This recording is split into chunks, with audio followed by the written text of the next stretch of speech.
Hello? These eggs were collected on April 10th. Okay. These will hatch today. So you're looking at about a 12-day incubation period.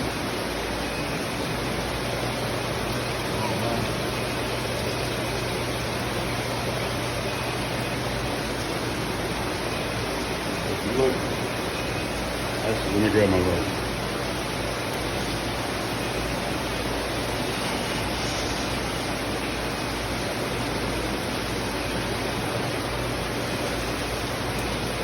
You can see the fry twitch inside the egg. Oh, wow. Yeah. So these are ready to hatch. So we'll actually force hatch them a little bit. Yeah. What you do is you shut the water off to them. It causes a stress within the egg. And they basically force themselves out of the eggshell. Huh.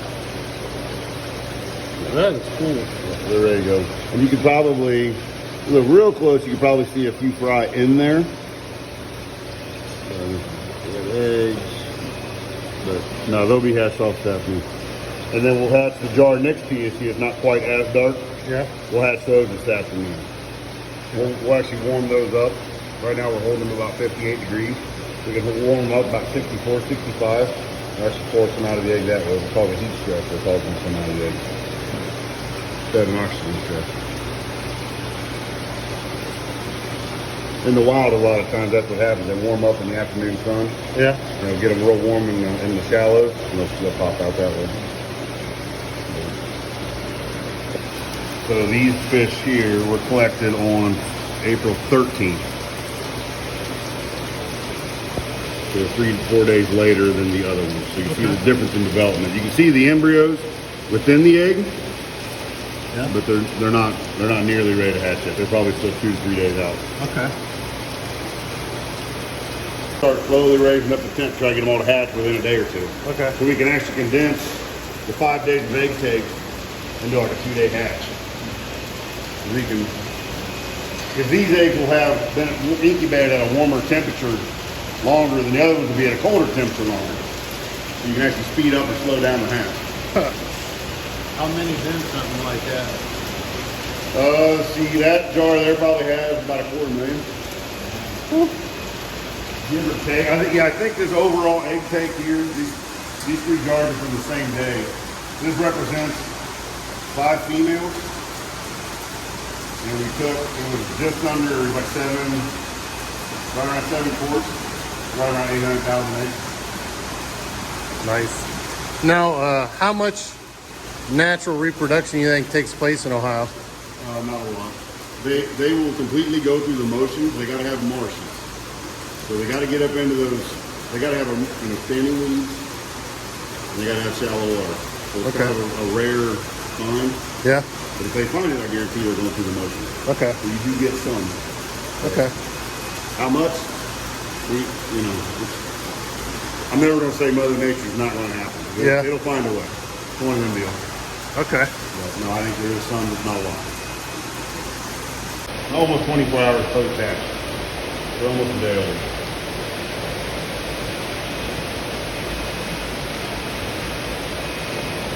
Put the black material in there. What they do is, you see the fry are clinging to the black material, so they're not sitting on the bottom. So the healthier fry will further develop, will come up and sit on this stuff. The weaker fry will end up laying on the bottom. They won't end up swimming up. So we don't want the stuff off the bottom. We want the stuff that's up in the, like you can see them all? Yep. So in the wild, this is a simulation of those weeds that they would cling to. They've actually got a little thing that on the bottom of the jaw they attach. They can actually hang to adhere to the stuff. They actually stick to it. So in the wild, so these guys will actually sit with their, you see their yolk sacs underneath the little golden thing on their belly. That's their yolk sac. Yep. Based on water temperature, they won't actually fully swim for probably 5 to 10 days. So they'll actually they can sit right there for that entire time until they absorb. As they absorb that, they gain the nutrients from it. It's like a birdie, they got the yolks. Mm-hmm. That's what they live off of for the first 5 to 10 days. As soon as that yolk sac's been absorbed, they then need to feed. We feed them brine shrimp to start with. We feed them brine shrimp for a couple days. We incubate our own, and then we switch over to a carp fry. So we'll feed them carp fry, and then we progress to a fathead minnow fry. You got quite a few down here moving around. Oh yeah, and the longer they sit like this, like I said, the stuff that's laying on the bottom, it may have been just a few hours difference in the incubation. So it just wasn't quite ready to hatch yet, but we made it hatch anyway, and it'll swim up. No, at what size would they start to eat their egg? Oh, as soon as they can start to eat. Yeah. If you don't feed them, they'll start to eat each other. Okay. And they're pretty bad with that until they're probably 3 to 4 inches long.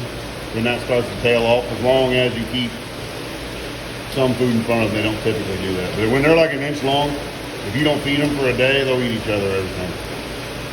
So you can cut your number in half very quickly. So this tank here has about 25,000. Right. So technically, that's enough for us to do what we would need to do here. This tank has 25. That tank down there, every one of these gray tanks will have 25,000 fish after we hatch everything. And then we'll pick and choose the best fry from different days. That way we don't take everything from the same day's take.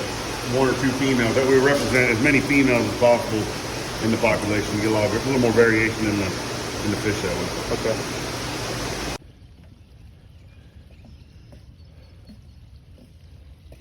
They're a little small yet to be anything exciting, but 15,000 brown trout? yeah, 15,000 brown trout.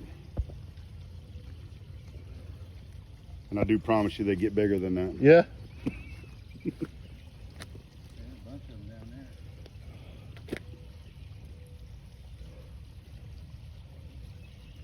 Yeah, there's a bunch in there. They're not quite as big as your PB though. No. Yeah, my PB's 4 inches, so. Yeah. They're getting there though. That's hilarious. Wait a minute, there's one. Nah, just kidding. I said the biggest one there, those were the surplus rainbows we had. We just put them in. These are for youth fishing or whatever. We're gonna move some up there for our open house. Okay. And any surplus we end up putting in the rivers just for people to catch. But so they grow, they don't. Yeah, I caught a rainbow on the Ohio River last year. I guarantee it came from here. Yeah? Probably. It could have come from West Virginia, but. All right, I'll be right back. You guys want to wait down here? I'll be right back. Okay. Oh, there's a bunch of them right there.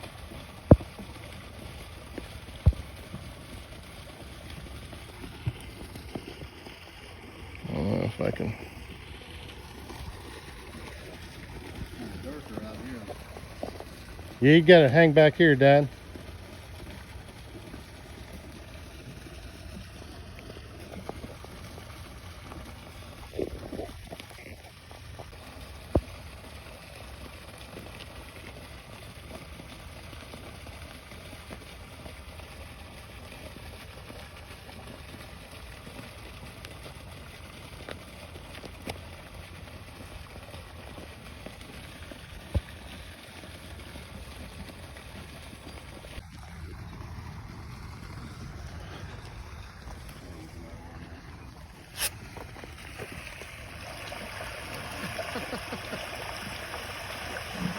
Jeez. You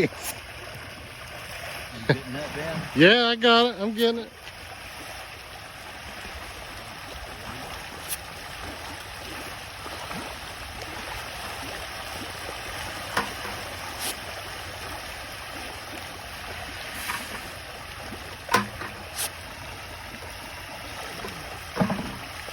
I think they look like water rats. They're not. I say they're hungry, huh? They're always hungry. Yeah. My goodness. Like puppets. That's about how I eat a bowl of cereal. Yes. Like, that was probably 5 pounds. Gone in no time. Or it looks like I'm eating a pizza. Work happens. Yeah, so It's there, now it's gone. yeah. The nice thing about these guys is if you do that and you don't get that reaction, you know something's wrong. Could you do that one more time for me? I got put it. all in. I got it. Did you get it? I got it. I threw all the food. Sorry, man. That's okay. I even got you in some of it too. Oh. I just think that's so cool. So they